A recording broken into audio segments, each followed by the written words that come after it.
Hey guys, welcome back to another video. I'm actually outside today because I have my bread maker going and I've been cooking like all morning for the construction guys, so my kitchen is quite a mess and I wanted it to be quiet, but if you can hear the construction in the background, that's also going on, so not really you know, I just don't really have a super quiet space to talk to you guys.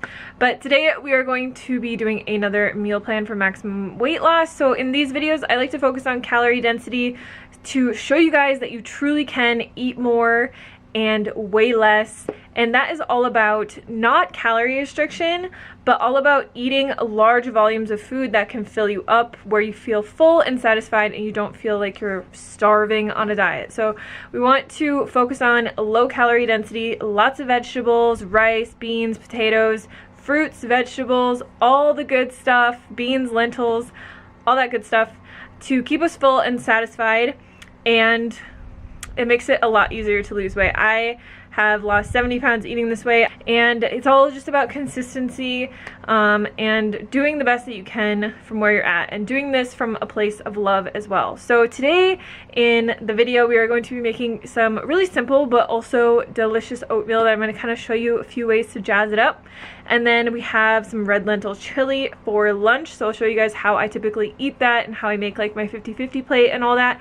And then for dinner we're going to be making a lentil loaf, and this is one of my most requested like recipes whenever I go to a family gathering or like when it's the holidays. Derek always asks me to make it because it's really good. If any of you are from the Midwest, meatloaf was like a thing when I grew up and we ate a lot of it. It's kind of gross to think about now, but this is basically like the same version of that but with lentils, and it's very filling, it's low fat, it's delicious, and people love it. So if you need something for Thanksgiving or Christmas or anything like that, whip out this recipe and let your family try it. So that is what we have for today, and without further ado, let's just jump into the recipes.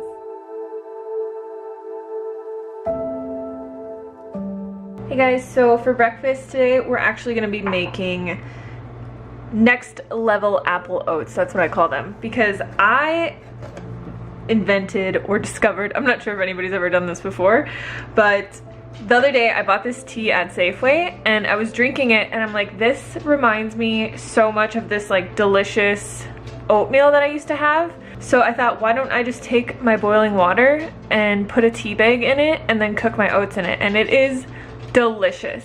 So here I have my tea bag and I'm just gonna pour this cup of boiling water over top, and I'm just gonna let this sit.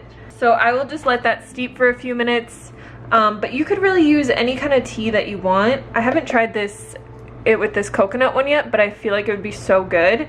But I mean, they even have like this Celestial brand even has like apple, like a cinnamon apple spiced one, which I feel like would be so good. But this really just like gives it such a different flavor. Like if you have any tea that you like, preferably like a caffeine-free tea, highly recommend trying this because it really gives your oats a lot of flavor. So to make these apple oats, I'm gonna make this in my Instant Pot. All right, so I have this on the saute function and I'm just gonna add a little bit of water.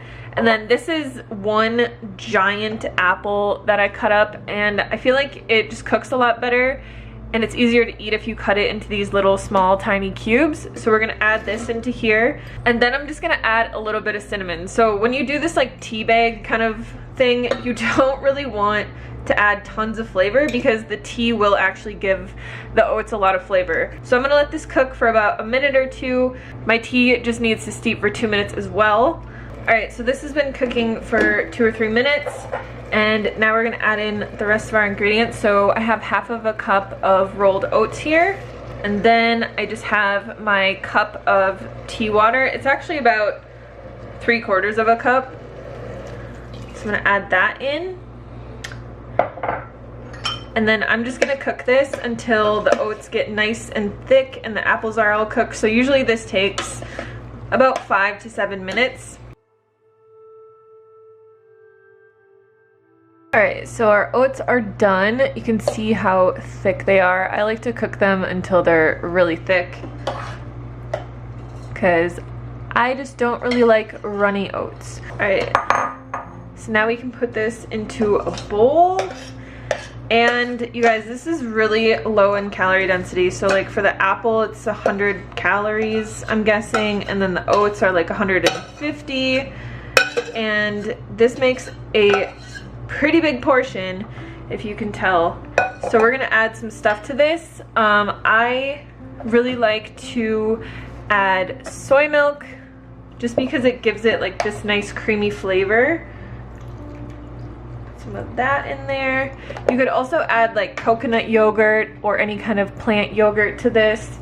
And then I'm also going to add maple syrup, but if you want, you could also just add like stevia, or you could even add some chopped dates into here when you're cooking it. I really love drizzling maple syrup on top. Then I'm going to add some raw buckwheat. So I really like raw buckwheat because it's nice and crunchy, and it just kind of gives it more of like a muesli crunch. And then just a little bit of coconut. So you could really jazz this up any way that you want. You could add like peanut butter on here if you really wanted to, or like PB2 powder would be better for weight loss. But I honestly wish you guys could smell how good this smells, because the oats, I just love cooking it with the tea because it has like so many different flavors in there. There's like cardamom and ginger and cinnamon and all these different flavors, and it just smells so good. So yeah, definitely try it, you guys. I am obsessed with this, and I am not really an oats person, but ever since I discovered this, I've been eating them every single day. So let me know in the comments box below if you guys have ever tried that kind of little hack, or if you try it, let me know and tag me on Instagram. But yeah, that's pretty much it for this recipe. It's super simple. It takes 5 whole minutes to make, and you will love it. So today we're gonna be making red lentil chili, and I'm gonna show you kind of the lazy way how to do it in the Instant Pot, but I will give you instructions for the stovetop as well. So basically we're gonna take our ingredients and throw them in the Instant Pot. Now you can saute your onions and garlic if you want. This is the lazy way, so we're not actually going to be using garlic cloves. I wanted these recipe videos to kind of show you guys how to switch things around and kind of incorporate different spices and things if you don't have all the ingredients, just so that like you don't feel like you have to go to the store all the time to make a recipe. So we got our onion here. Like I said, if you want, you could chop up garlic and saute onions and garlic. We have our bell pepper. We have 1 cup of red lentils. Now I buy organic. I never really rinse them, but you can rinse them if you want. We also have a can of fire roasted tomatoes. This is a 14.5 ounce can. So I like this recipe a little bit extra tomatoey. So I like to add either some tomato paste or like some strained tomatoes like this. So I'm gonna add some strained tomatoes. You could add the tomato paste, but I don't have tomato paste, so I'm just gonna add this. And then we're going to add in a teaspoon of paprika. This is like basically gone. Got a teaspoon of chili powder. And then we're gonna add a teaspoon of garlic powder. So you don't have to add this if you sauteed onions and garlic, but garlic powder is actually roasted, so it has like a different flavor than if you just sauteed like onions and garlic. And then we have 2 cups of water we're gonna add into here. We're also going to add in 2 tablespoons of maple syrup. This just gives it kind of like a nice sweet flavor. And then we're going to add in a tablespoon of vinegar. So use whatever vinegar you have. It just gives it a nice flavor like the maple syrup does. So I've used Ume plum vinegar, I've used balsamic vinegar, I've used this apple cider vinegar. I think it all kind of tastes the same. You could also use red wine vinegar. And then I always like to add better than bouillon just because it gives it more of a like in-depth flavor, but you could skip this and you could just add salt at the end, or you could just have this totally salt-free as well. Then you just want to stir everything up really well. If you are doing this on the stovetop, you're going to want to bring this to a boil, reduce it to a simmer, cover it and cook it until the lentils are cooked. So it should take about 20 to 25 minutes. I'm going to put this on high pressure in my Instant Pot for 20 minutes, and let it naturally release. And then while this is cooking, I'm going to cook some rice in my rice cooker because we're gonna eat this with rice. All right, so our chili is all done. So I like to eat this with rice, and I just steamed some kale up for my 50-50 plate here. So I'm just going to add some chili on top. And then I usually like to put hummus on top of here. I don't have any of my homemade hummus right now, so I'm gonna use this Trader Joe's eggplant hummus. If you guys ever see this at your Trader Joe's, it's actually an oil-free hummus, and it's pretty low fat. It's only 2 grams of fat for 2 tablespoons. So I'm gonna add some of this on here. If you wanted to keep this overt fat-free, obviously don't add the hummus, or you could add hummus that doesn't have tahini in it. And then I always like to add a little bit of green onion to the top. This is just how I like to eat it. And then I always add hot sauce on here as well. So it's pretty simple. You guys can jazz up your meals really easily by just adding little additions to it. This is just how I really like to eat this meal. So we're just gonna go over our base ingredients here. We have a cup of green lentils. These are an actual mix of lentils, and they're sprouted, so use whatever kind of, you know, black or green lentils that you can get. Brown lentils work too. Then we have a half a cup of red lentils here. The recipe calls for a bell pepper, but I actually don't have one because my husband forgot to get it at the store, so I just had this mix of red bell pepper, green bell pepper, and mushrooms that I had in my freezer. So I'm gonna use this. Use what you have, you guys. A lot of these recipes are very flexible. You can kind of swap out lots of things. So mushrooms are actually really good in this recipe because it makes it very meaty. Then we have our chopped carrots, and I also didn't have celery, so I'm just using some celeriac from my garden. Here we have our onion and garlic that we're gonna be sauteing. And this is our cup of oats that I pulsed in the blender. So the recipe calls for 1.5 cups of oats pulsed lightly in the blender, but if you want to use just oat flour, you can just use 1 cup of oat flour, or you could even substitute just like a whole wheat flour if you really want to. And then we also have our 3 tablespoons of flax and our 6 tablespoons of water. So we're quickly just going to make our flax egg. All we do to do that is just mix these two together, and then we're just gonna let it sit while we do everything else. So I just like to put it together and whisk it a little bit, and then we'll just set this aside, and this is going to help bind everything together. All right, so we're gonna kind of make this into a 1-pan meal because who wants to do more dishes? I'm going to start by sauteing the garlic and onion. I like to usually use like a little bit of coconut aminos in place of water just because it adds more flavor to it, but you could also use soy sauce, or you could just use vegetable stock or water, whatever you have on hand. Going to add our onions and garlic in here. We'll just let this saute for about 5 minutes or until it starts to become fragrant and smell a bit. Alright, so now we are going to add 3 cups of water into here, plus the rest of our vegetables and lentils here. And then we're just going to bring this to a boil, reduce the heat to a simmer, cover it, and cook it until all the lentils are nice and cooked, so it's about 30 minutes.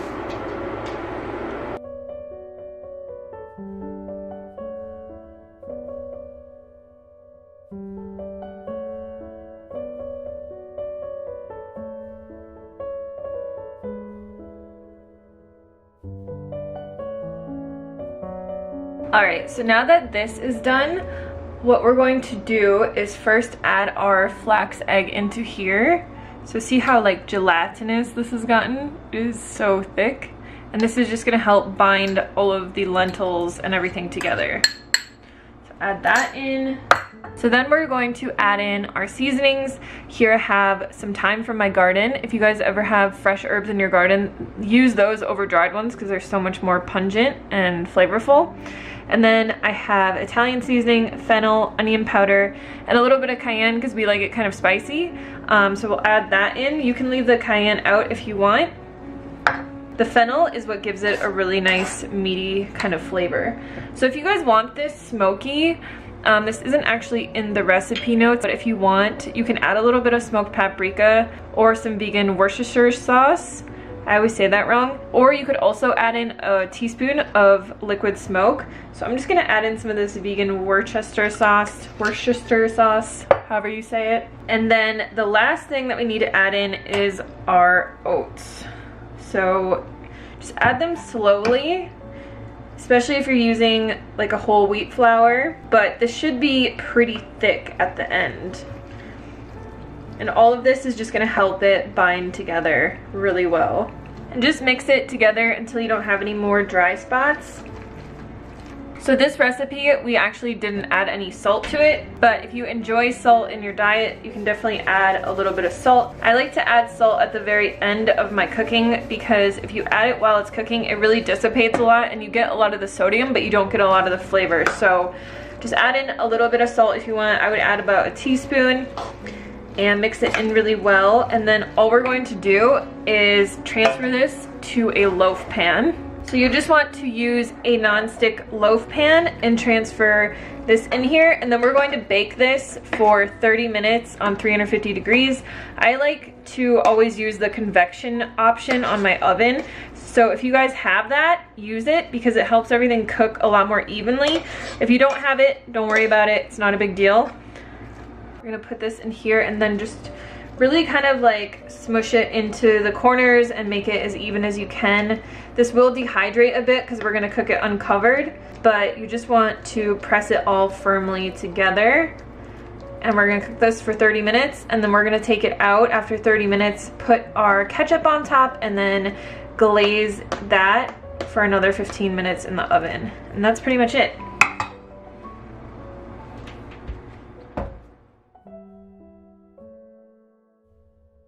Alright, so now that this has been cooking for a while, you can see that the top has hardened quite a bit and it's getting really dense. So we're just going to add some ketchup to the top. I don't really ever measure this. And then you'll just want to spread this out with a spatula.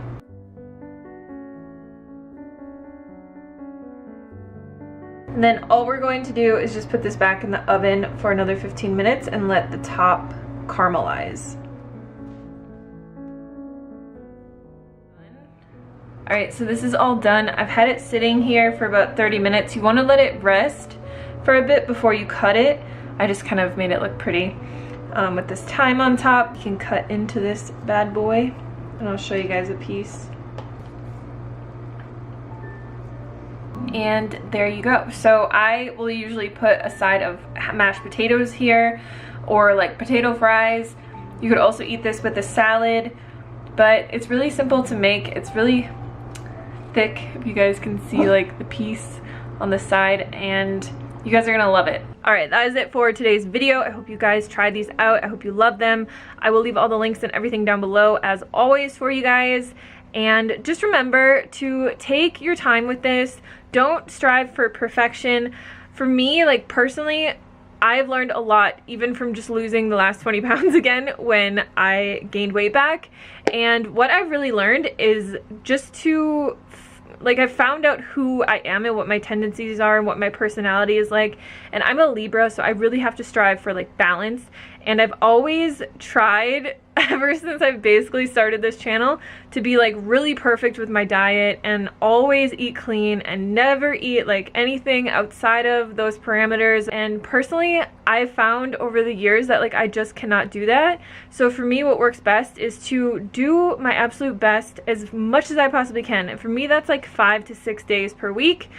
And this is how I lost the last 20 pounds as well. Focusing on calorie density, so having that 50-50 plate, joining, you know, the Eat Your Veg Challenge is the first week of every month. You guys can always join that as well. It's a really great jump start that me and Kiki share with you guys, and just to inspire you and to motivate you to eat more vegetables. But you're also lowering the calorie density of your food so much.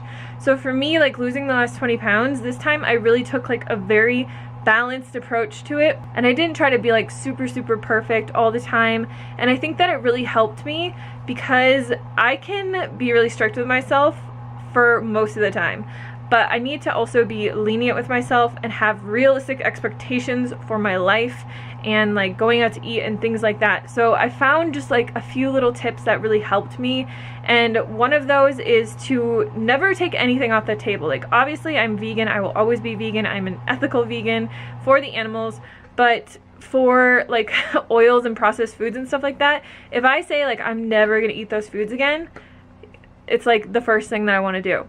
So I don't take anything off the table anymore. I tell myself I can eat whatever I want to eat, but I keep calorie density always in mind. So like if my husband is eating a bag of chips and I'm like, I really want some of those chips, I will grab like a tiny little bowl and I'll fill the bowl up, and you know, there might be like 1 serving of chips in there. I'll have those chips, I'll eat them really slowly, and then I find that like totally satisfies my craving and like it's gone. And what I found is like if I don't allow myself to do that, like once a week or twice a week or whatever, then when the time comes where I'm at like my breaking point, I eventually just end up buying my own bag of chips and eating the entire thing, and it just kind of turns into like not a good thing. So always kind of check in with yourself, see where you're at, like see if there are things that you're craving. Maybe you can replace those cravings. Like a lot of times I don't really eat like tortilla chips because I can make them in a healthy way. Like I will always make my oil-free cut up tortillas with lime juice and salt on them, and usually that is just like my go-to. But like potato chips, I sometimes kind of cave with those, and I feel like there isn't a good replacement for those. But there's so many things that I find that are just like very easily replaceable, and it's not like a huge sacrifice to make the healthier choice.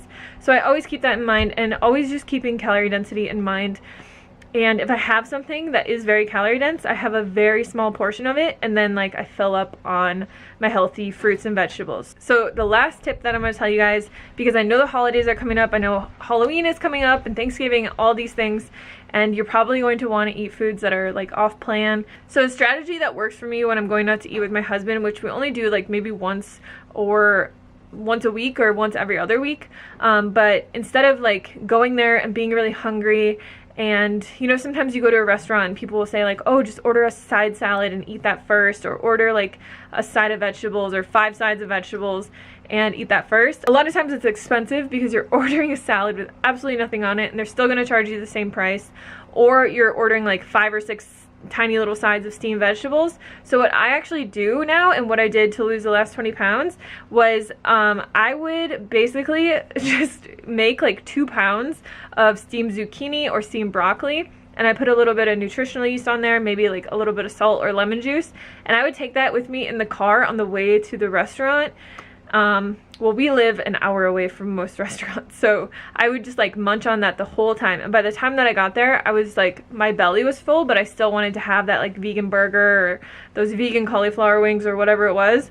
But I found myself, when I put this tactic into place, I found myself having like half of a burger, or like maybe 2 cauliflower wings, or like 3 or 4 fries, instead of ordering a burger, cauliflower wings, and a whole basket of fries to myself. Just being able to kind of think ahead and plan ahead and still enjoy all the things that you want to enjoy, but just knowing that like obviously a vegan burger and deep fried cauliflower wings and deep fried french fries are very calorie dense. So the way that I just kind of tackled that problem while still enjoying my life and going out to eat was by filling up on low calorie density foods on the way there or before I left. So that's just a little tactic you can use if you're going to like a Halloween party, if you're going to Thanksgiving with your family, Christmas dinner. Just eat a bunch of veggies before you go. And I feel like steamed veggies are the best. So I feel like they're just more filling than like a salad. So I usually always just go for broccoli or zucchini, and I will just make like 2 pounds of that, and then I'm done. Like I can really truly sit down at dinner at a restaurant and eat to satisfaction because I'm truly not like that hungry. So I hope this video is helpful for you guys. I hope all the tips were helpful. Leave any comments or questions or video ideas down below, and I will see you guys on the next one.